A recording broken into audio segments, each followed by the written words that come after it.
Mas na noite de hoje o nosso assunto é um assunto específico, né? Essa experiência do que se chama as viagens astrais, se chama a experiência fora do físico. E quando o Maurício fez o convite, eu imaginei de que o título, né, seria um relato da experiência que eu tive, ou que eu tenho já há bastante tempo. Achei que seria importante colocar alguns pontos sobre como é que tudo começou, de onde vem esse meu interesse pela questão da religião, da ciência, da filosofia. A minha infância foi bastante convencional. Eu, assim como meus irmãos, todos iniciamos segundo e terceiro ano primário em colégio de freira. Depois, quarto e quinto ano primário, nós fomos para colégio público. O curso ginasial nós fizemos em colégio marista. Posteriormente, segundo grau em colégio público. E a universidade também em instituição marista. Então estivemos assim muito próximo à questão religiosa. E eu lembro que desde o primeiro momento me impressionava muito essa experiência religiosa, mesmo quando criança. Algumas ideias que havia no púlpito do professor, Deus me vê, né? Deus me vê.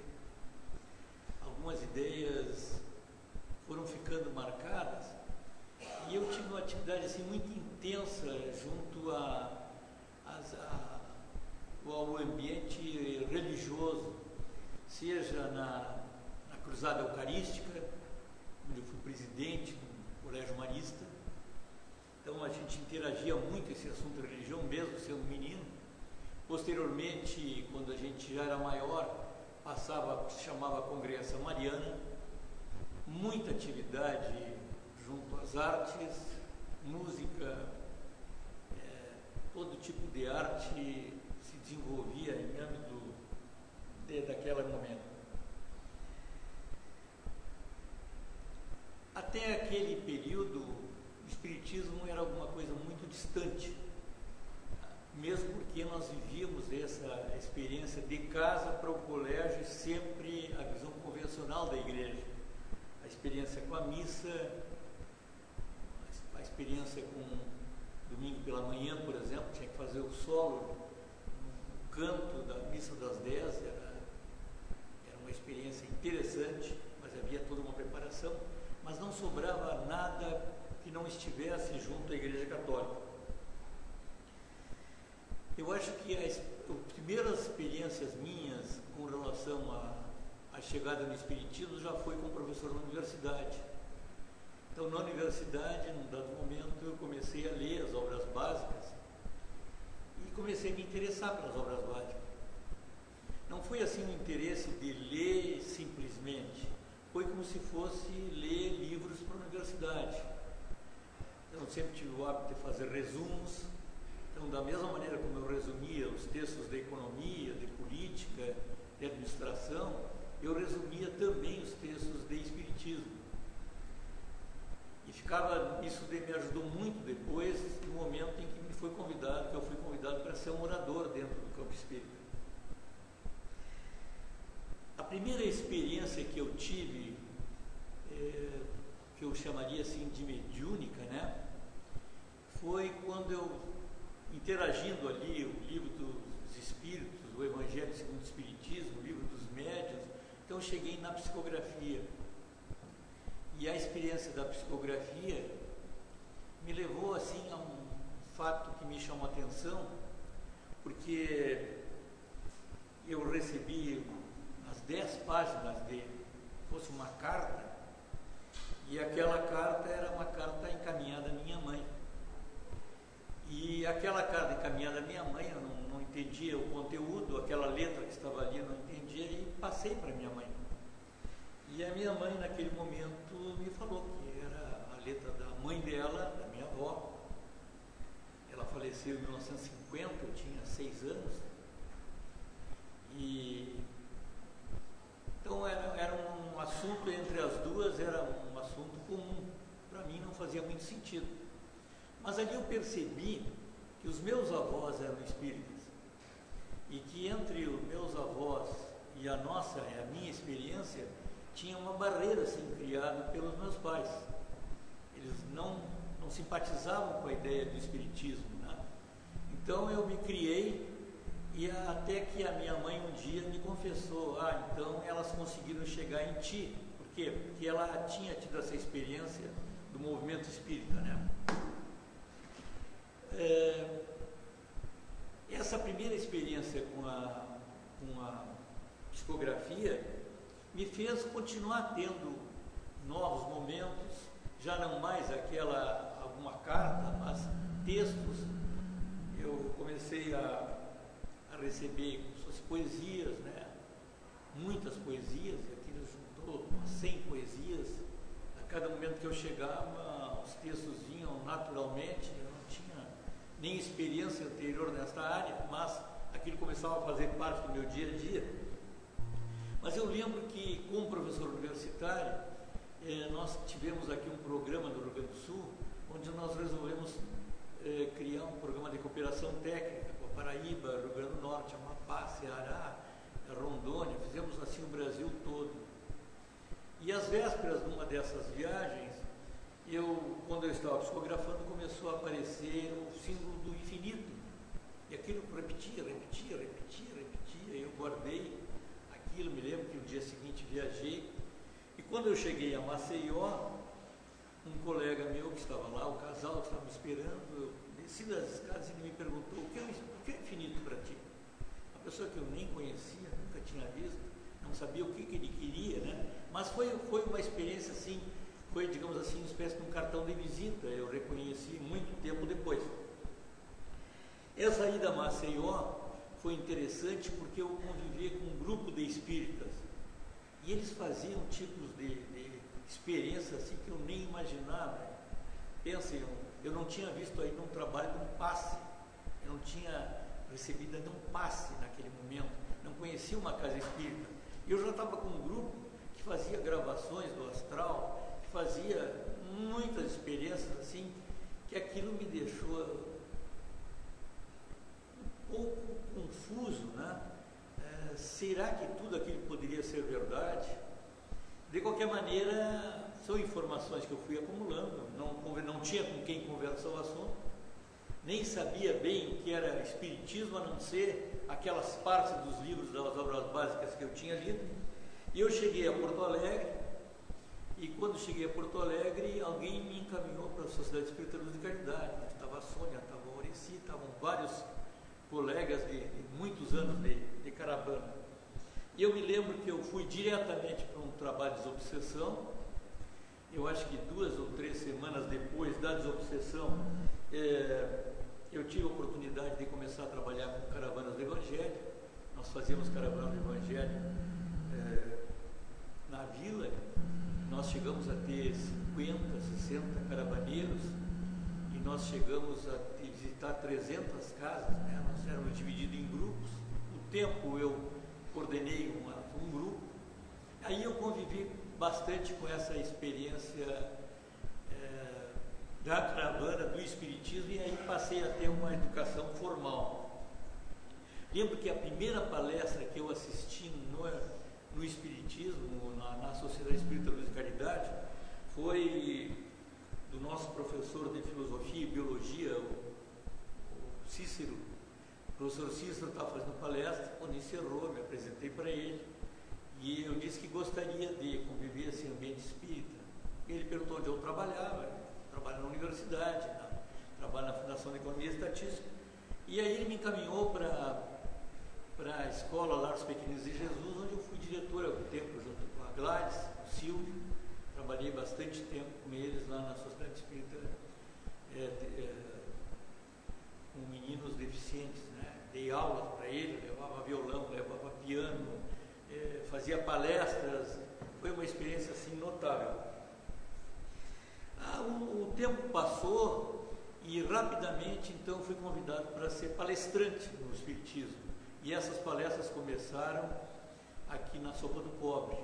A Sopa do Pobre era muito ligada até a CEL, que é a Sociedade Espírita Luz de Caridade, que funciona na Rua Botafogo, embora hoje seja no Centro Cultural, na época era uma casa espírita, e nós tínhamos muitas atividades lá e um grupo de caravaneiros. E nessas experiências aí, então, eu fui convidado para fazer palestras. Aquilo foi encadeando o processo e, de repente, me convidaram para participar dos programas de televisão. Vejam que foi tudo muito rápido, né? Tudo muito rápido, que eram poucas semanas, poucos meses, uma fase não estava consolidada e já surgia um novo convite. Então tinha um programa aqui na televisão Guaíba Feminino, apresentado pela Aninha Comas, pela Marina, tinha mais duas pessoas, Aninha Comas, Marina, aqui hoje está na televisão, na TV Pampa, a Magda Beatriz, e tinha também uma que recentemente se aposentou na RBS, a Tânia Carvalho. Eu respondia perguntas, eles me convidavam uma vez por mês, eu ia lá responder sobre o espiritismo. Num dia, eu estava me preparando para ir e me veio uma intuição muito forte, que eu tinha que levar uns dados sobre petróleo. Naquela manhã, naquele meio-dia, eu estava acompanhando um professor chamado Jorge Andréia, que tem livros na área do espiritismo, que vinha ao Rio Grande do Sul, e eu o acompanhava.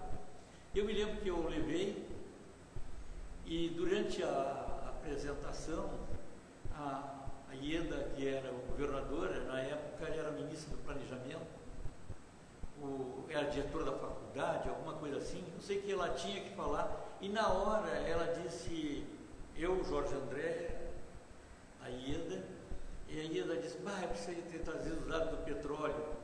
Eu passei para ela, né? Eu sei que quando eu passei para ela, o Jorge André fez toda uma exposição, em função de por que eu trouxe os dados do petróleo, coisa que nem eu tinha pensado, né? Mas aquele dia foi interessante porque uma delas me pediu no ar, ao vivo, se eu podia falar sobre viagens astrais. Então aí eu chego no foco, né, no assunto de hoje. Se eu poderia falar sobre viagens astrais. Bem, eu lembro que o seu Jones, que era presidente da CELC na época e também presidente da Federação Espírita, fazia todo um trabalho de estudo sistematizado da doutrina espírita. E eu lembro de várias oportunidades em conversa com o grupo que estava na federação, dizer, mas não teria que ter uma norma, alguma disciplina maior, né? E eles sempre diziam, não, mas se tu tiveres muita disciplina, vai ficar que nem uma igreja católica. O importante é que as ideias vão, digamos assim, acontecendo, a experiência.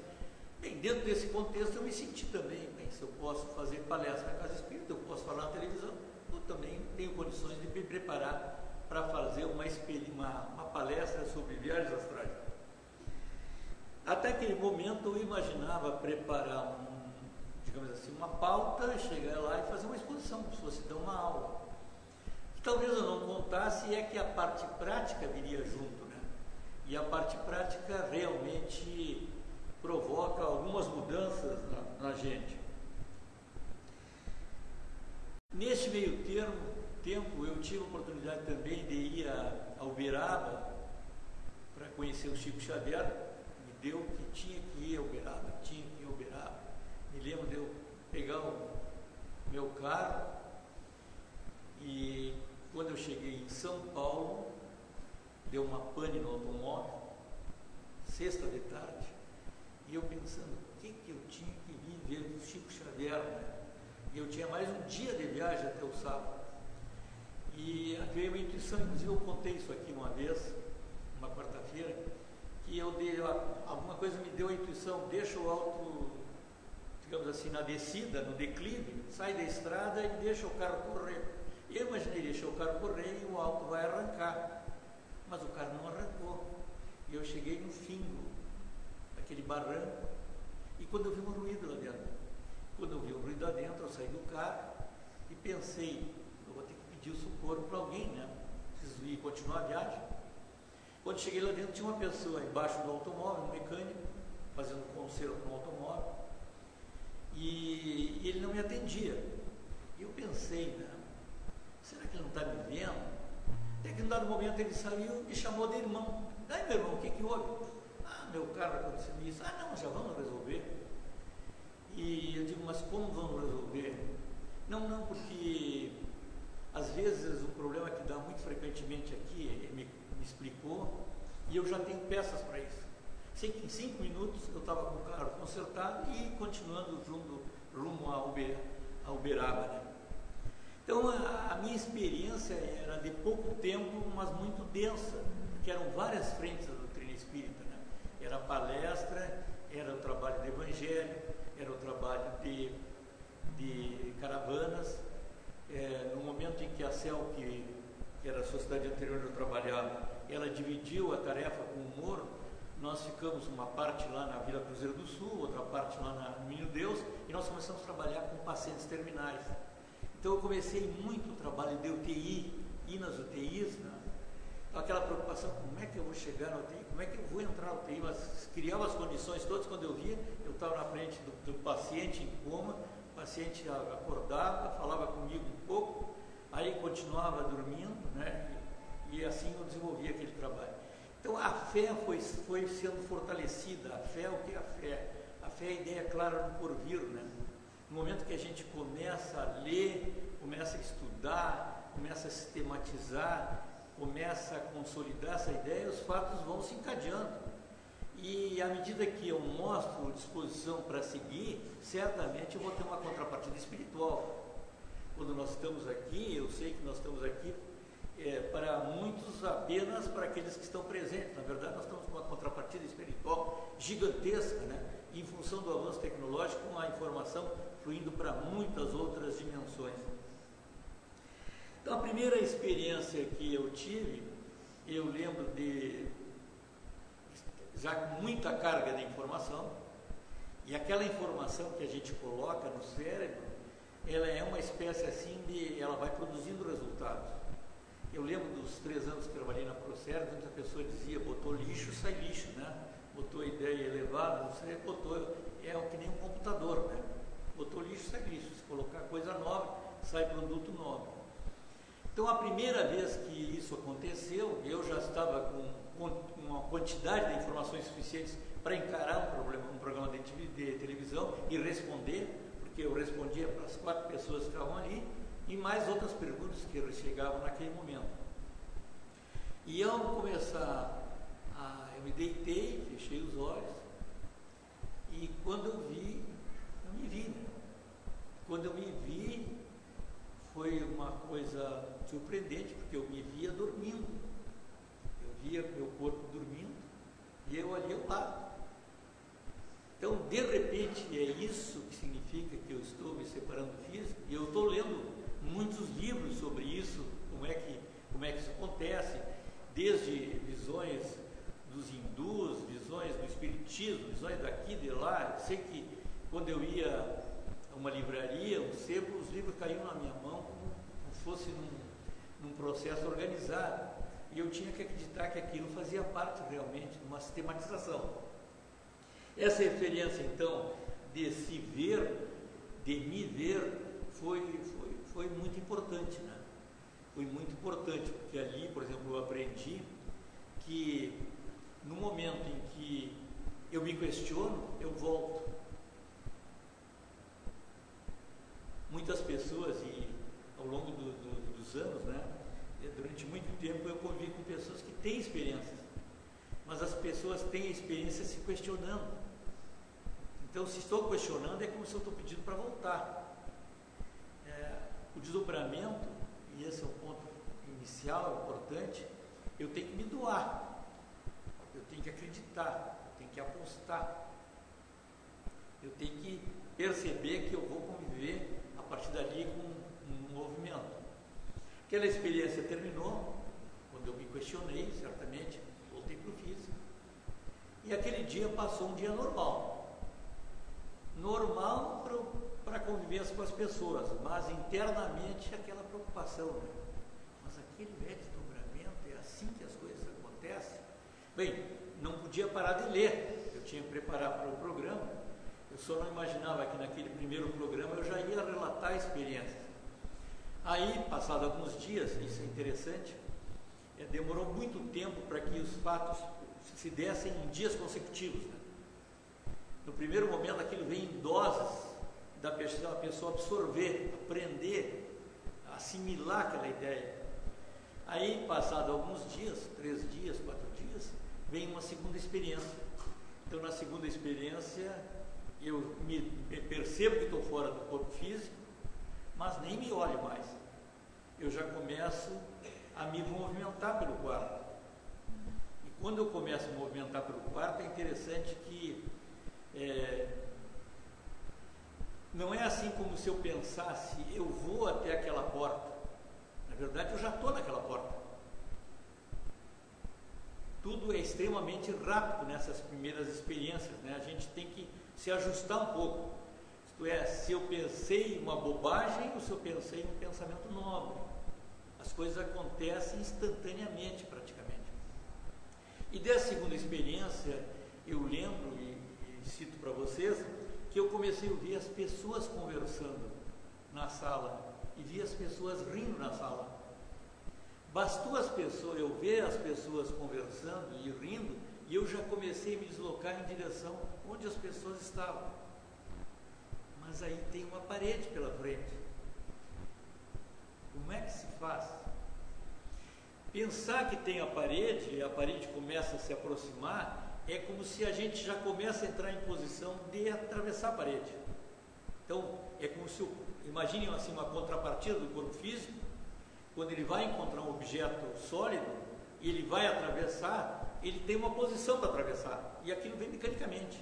É que nem uma criança, quando começa a aprender alguma coisa, né, aquilo talvez venha da segunda experiência, que seria essa convivência com o ambiente externo, né? Numa terceira experiência, eu já começo a imaginar que eu tenho que sair de casa. Então eu já estou vendo, eu estou saindo do corpo físico. No segundo momento eu estou me deslocando pelo quarto. Em terceiro lugar, eu vou em direção onde estão as pessoas, só que as pessoas passam por mim e não me veem. E eu vejo as pessoas. Só que eu vejo as pessoas e eu continuo. E eu continuo para fora da casa onde eu resido. E eu começo, digamos assim, me dirigir para algum lugar onde eu não sei para onde eu vou. Então, é como se fosse um treinamento muito bem organizado. E a um dado momento eu começo a questionar, mas eu estou, digamos assim, esse meu treinamento é organizado, é planejado, as respostas vêm instantaneamente. Sim, está indo aqui, está fazendo isso, está fazendo aquilo. Então, tudo é uma experiência que se tem, que se trabalha com todos os sentidos e mais alguma coisa, e com uma interação via pensamento, né? Eu não vou fazer a pergunta e ter a resposta. Eu penso e já vem a resposta.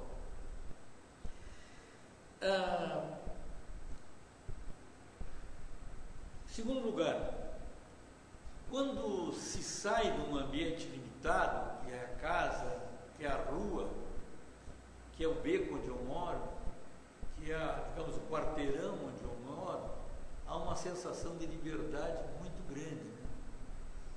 É uma sensação extraordinária. Eu lembro de ter sentido uma sensação extraordinária quando eu fiz o meu brevet e quando eu solei lá, a primeira vez que eu viajei sozinho de avião. Então, a primeira vez que a gente faz uma viagem ou voa sem um instrutor junto, né? É uma sensação assim de alegria, de felicidade, algo semelhante eu senti naquele momento em que eu começo a tomar conhecimento do ambiente lá fora. Eu começo a ver muita coisa, o que parecia muito grande começa a ficar pequeno, né? É como se uma pessoa vivesse numa banca de jornal e a visão da cidade é a banca de jornal. E no segundo dia a pessoa fosse no terceiro andar do edifício e disse, a banca de jornal minha é pequena, né? Outro dia ele fosse lá no andar do 28º, ele enxerga cada vez mais longe, e ao enxergar mais longe, o ambiente dele cada vez é menor. Só que, a partir daí, a gente deduz que para cima não tem limite, né? Então, cadê a minha casa? Cadê a minha rua? Cadê o meu beco? Cadê as pessoas que me são caras? E a noção de liberdade, a noção que avança. A ideia de estar sempre acompanhado, então, foi, digamos assim, foi um fato importante. Eu perdi, digamos assim, qualquer receio, né? Porque uma ideia é eu caminhar, e outra coisa é eu volitar, eu flutuar, me deslocar. E o interessante é que a partir daí eu começo a entender a sincronia entre pensar e estar lá. Então, se eu estou num lugar específico e eu penso, né? Mas e a casa de fulano, ou o local de Beltrano, eu já estou lá. Então, a ideia do que a gente pensa aqui quando está no corpo físico, né?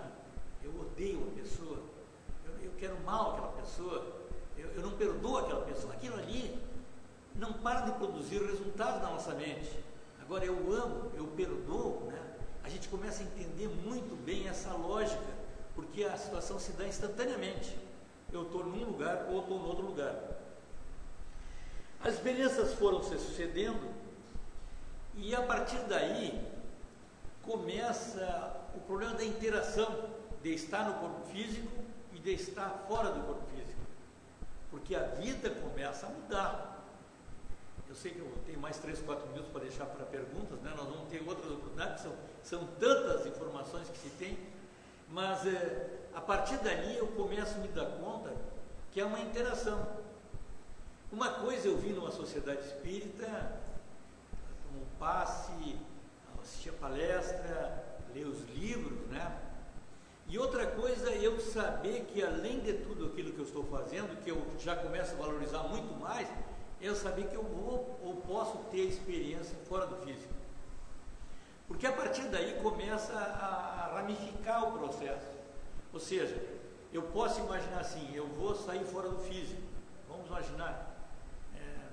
Talvez na primeira vez eu tenha tido interesse. Chega um momento que o processo se dá tão automático que a ideia de querer provocar é uma ideia que a gente coloca no segundo plano. Não precisa, não quero, basta. É muita coisa, são muitas coisas novas, e a partir daí eu tenho que começar a conviver. Eu estou aqui para conviver com essa família, com esses objetivos. Além disso, eu estou tendo essa experiência.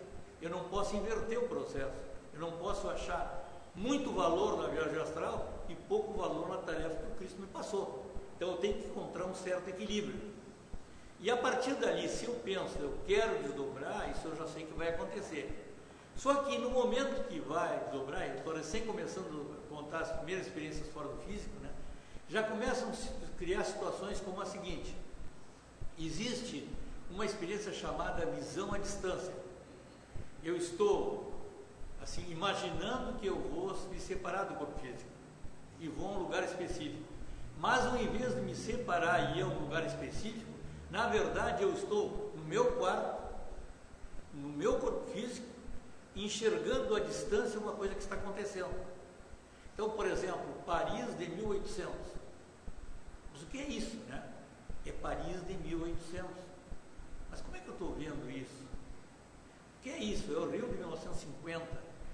Então, eu começo a entender que não é simplesmente o estar no físico e estar fora do físico através da viagem.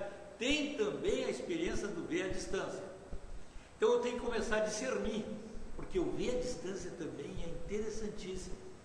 O ver à distância é surpreendente porque eu percebo que eu não estou acompanhando uma pessoa que está caminhando pelos Champs-Élysées, por exemplo.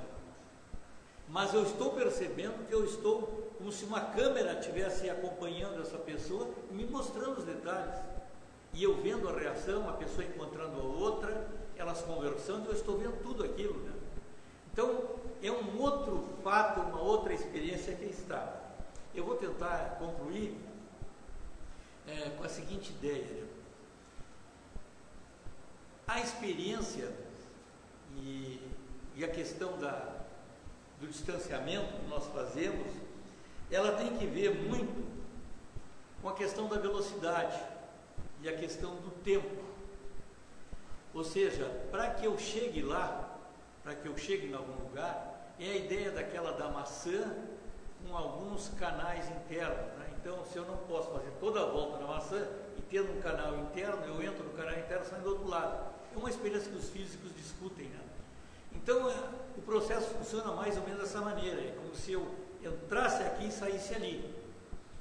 O processo se torna uma rotina e, de um lado, é tanto fato novo que eu tenho que absorver aqueles fatos novos e conseguir assimilar para continuar a minha vida normal, mas eu começo a me preocupar com a operacionalização do processo. Então eu percebo, por exemplo, que eu entro num túnel, eu vejo a luz passando e já vejo que eu estou saindo em outro lugar. Qual é o outro lugar, né? Eu sei que nós estamos em cima da hora, vamos fazer o trabalho do passe então, e depois eu respondo as perguntas que vocês quiserem. No dia 6 de agosto a gente continua com... são muitos fatos para contar, para descrever, de guerras, de mundos que a gente viu, de pessoas, né? Então vamos ao trabalho do passe.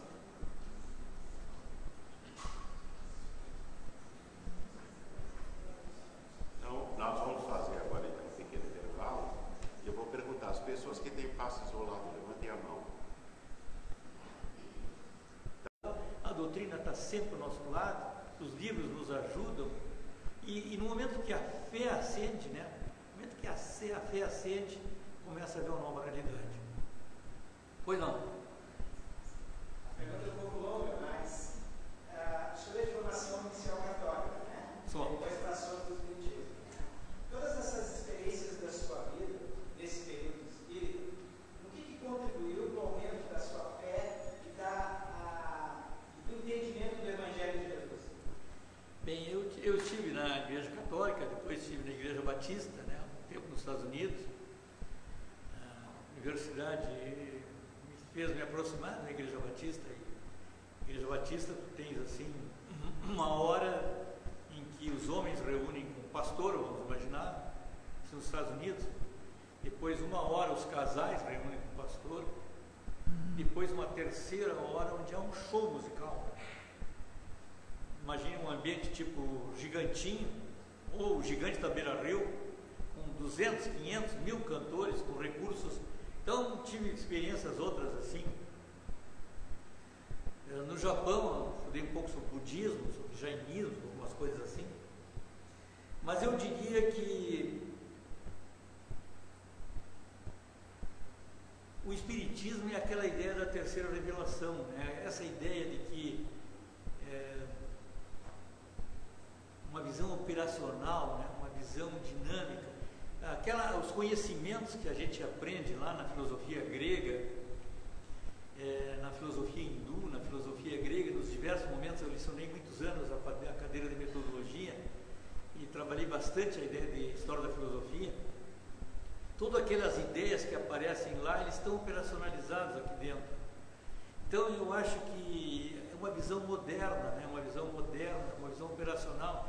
Ela dá dose para a pessoa à medida que a pessoa interage. Então, à medida que eu vou desenvolvendo, vai vindo a contrapartida. Coisas que eu não encontro na igreja convencional. Ainda ontem eu lia nos jornais, a Igreja Católica pede 465 pessoas por dia, né? Então aí há um problema de uma visão que passou e uma visão operacional. Eu acho que se eu pegar o Livro dos Espíritos, né, pergunta a pergunta, as respostas objetivas como estão ali, se eu pegar o Evangelho, então eu consigo ter a visão de religião, a visão de filosofia, a visão de ciência ao mesmo tempo, e tudo começa a convergir.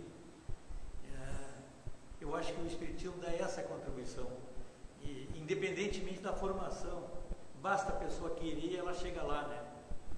Porque nós aprendemos aqui que, às vezes, eu sempre conto para o meu pessoal de casa, tem uma mendiga num lugar específico que eu passo, e um dia eu fui dar uma esmola. E quando eu fui dar uma esmola, e ela me agradeceu, e ela me olhou, e eu senti assim como se fosse uma energia gigantesca que tomou conta de mim, né?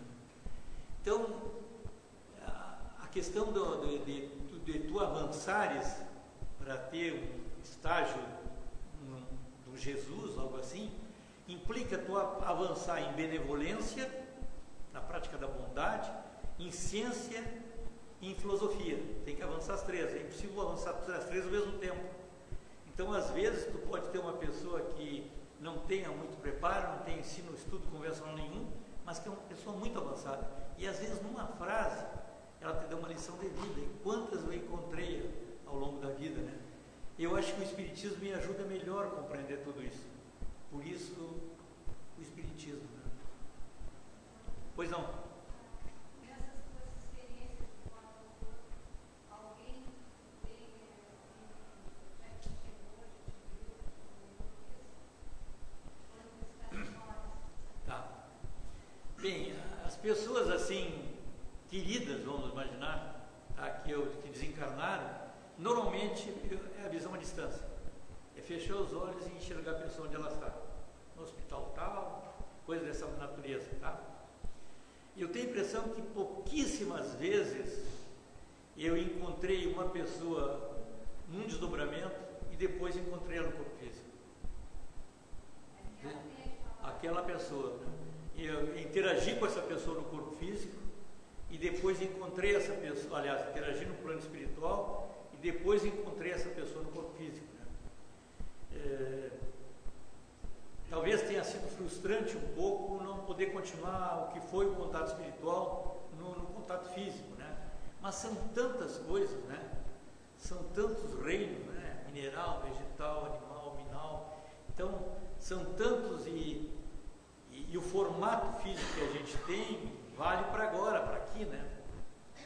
Tu encontra as pessoas com outros formatos físicos que não o da gente.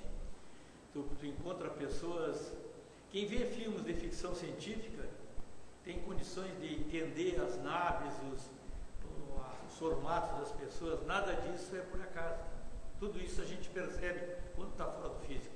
Ou seja, é tão diferente de lá, embora o pensamento é o mesmo daqui, a interação é a mesma daqui, e a gente entende que a gente está de passagem no processo evolutivo. Né?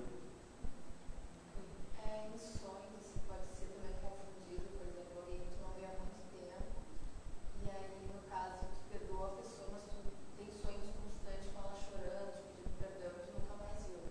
Aí depois de 2 anos tu encontra a pessoa assim no centro de Porto Alegre e aí tu percebe no olhar da pessoa assim que ela está nervosa, mas na correria do dia a dia passa. E isso no caso seria um desdobramento, no caso assim, um encontro. A diferença entre o desdobramento e o sonho, ela, digamos assim, até relativamente fácil de perceber. O sonho, em 24 horas, 48 horas tu esquece. O desdobramento pode ter sido há 30 anos atrás, mas tu lembra com riqueza de detalhes como é que a pessoa estava vestida, como é que ela estava arrumada, como é que estava o cabelo, como é que estava isso, como é que estava aquilo, que documentos ela apresentou. Então, no sonho, digamos assim, tu tem todo um trabalho para depois do trabalho do sonho, né? Tentar ver naquele sonho, são coisas que aconteceram durante o dia, todas aquelas frustrações que tu tem, e elas se apresentam num formato ali que tem que fazer uma análise daquele processo. No desdobramento, não. O desdobramento tem uma experiência, ela continua sempre como ela foi, sem esquecimento nenhum. Eu estive num ambiente de guerra, eu vi uma pessoa desencarnar, eu vi o medo que ela tinha, e continuo vendo até hoje como se fosse hoje, uma experiência que passou há 30 anos.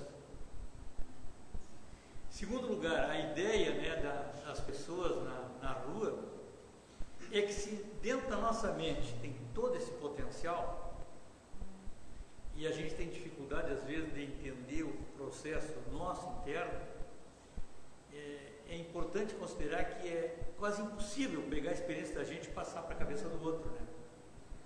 Então, normalmente, quando nós analisamos o outro, nós imaginamos que estamos analisando dentro de uma racionalidade, mas na verdade nós estamos com toda a nossa emoção por trás. E é muito difícil concluir alguma coisa sobre o outro. O outro pode não estar pensando aquilo, o outro pode estar com um problema específico naquele momento. Então, uma coisa que a gente aprende não é no sentido de julgar ou não preconceber nesse sentido, né? Não concluir muito sobre o outro. Deixa que o outro encontre o seu caminho. Tomara eu encontrar o meu.